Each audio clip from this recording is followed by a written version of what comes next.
Hi, let us have a look at how we install Norman Security Suite 8. For easy access, I download the installer file onto my desktop, and I start the installation by double-clicking the installer file.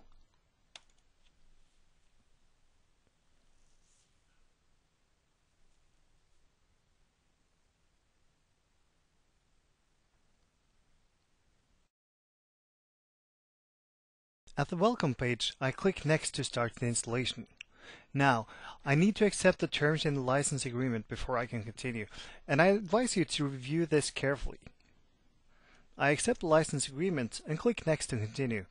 Now I need to enter my license key, and the license key is normally sent to you in an email or something like that.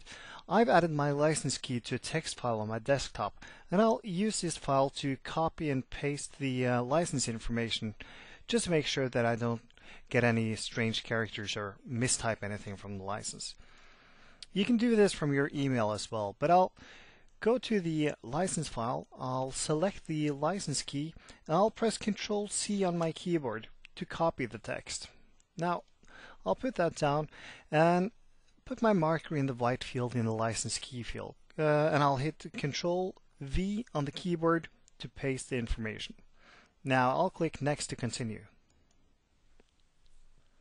Now I'm prompted to select whether or not I want to do a complete installation of all program features, or if I want to do custom installation and select what parts of the program I want to install. I'll select Custom and click Next. Now it will install the antivirus and anti-spyware with the screensaver scanner, the anti-spam feature, the personal firewall, the privacy tools, and the intrusion guard. The parental control will not be installed. It will be made available, but it won't be installed until I activate it within the user interface. But I'll select to install this feature as well. If I'd click Complete Installation, it would of course have installed all the subcomponents I had a license for. I'll click Next.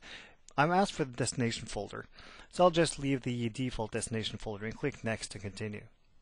And I'll click Install to allow for the installation to perform.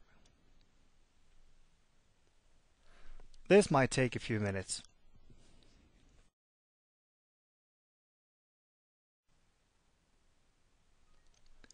After a few minutes, I'm prompted that the installation has copied all the files onto the hard disk and will launch and configure the installed components in the background. So I'll click OK, and then I'll click Finish.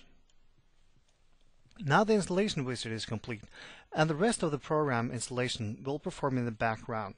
When the program is finished with the installation, I'll be prompted for restart to allow for the last components to get in place before I'm going to start configuring my firewall after reboot.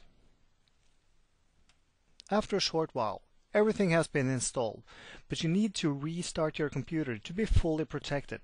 So I'll click the Restart Now button and we'll configure the firewall after the reboot.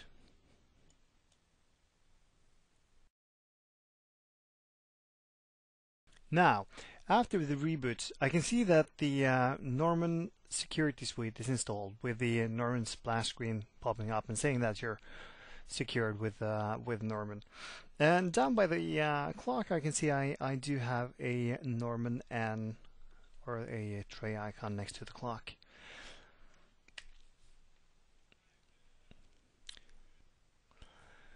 After the reboot, also the installation wizard for the Norman Personal Firewall pops up. And this is a wizard which will guide you through the process of configuring your firewall. And there's just a few easy to follow steps. So let me click Next and get started. The first thing you want to do is choose whether or not you're an inexperienced user or an experienced user. Now, I guess that most people will select the inexperienced user option here.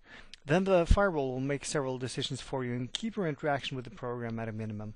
The experienced user option actually gives you more user interaction from the firewall, will request more questions from you. So I'll select the inexperienced user option and click the Next button. Now, it asks if I want to start off in basic mode or in normal mode. There are two quite big differences here. Of course, the basic mode will protect your computer from attacks from the outside. So it will block all incoming attacks, but it will not request you to allow every outgoing connection. Whilst the normal mode will still keep your computer invisible from the outside, but it will also prompt you for all unknown traffic going out from the computer. Now, the normal mode will require more user interaction from the user itself. So I'll put this in basic mode for now. And click Next.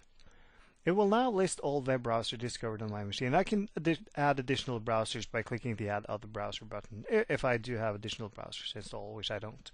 I can click Next and it will ask me for email clients on my machine. It will automatically discover email clients like Outlook and Outlook Express and Windows Mail, but if you have other email clients, you can add these manually as well. If I click the Next button, it will ask me if I want to allow Windows file sharing and if I use a network printer. It will scan your computer for known applications and allow them through the firewall if you put it in normal mode, so you don't have to be prompted when these applications require internet access. I'll just leave the Windows Media Player and MSN Messenger default on as it's now and click Next. And then the wizard is completed. So all I have to do is click Finish. Now, the last thing I normally do before I consider the installation is finished is go down to my Norman tray icon, right click the Norman N and click the Internet Update option. Then the Norman Security Suite will go online and check for any new definition files on the internet. And normally you'll probably see this installation going online and fetching the latest signature files, since these are updated every day. Well, that was it. My installation is up to date. I have the latest definition files and my computer is safe.